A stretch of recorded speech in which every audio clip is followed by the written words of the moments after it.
بسم اللہ الرحمن الرحیم ان الحمد للہ والصلاة والسلام علی من لا نبی بعد اما بعد۔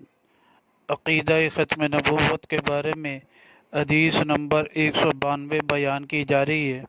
یہ حدیث مبارکہ کنز العمال فی سنن الاقوال والافعال میں موجود ہے، جلد نمبر 1 صفحہ نمبر 120، رقم الحدیث 1071۔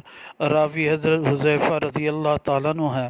نبی پاک صلی اللہ علیہ وسلم نے فرمایا، اول فرقۃ تسیر الی السلطان فی الارض لتضلہ یضلہم اللہ قبل یوم القیامہ، میں پہلی جماعت جو چلے گی حکمر زمین میں بادشاہ کی کو ذلیل کرنے کے لیے، تو یذلہم اللہ، اللہ تعالیٰ اس کو قیامت سے پہلے جو ہے ذلیل فرما دیں گے۔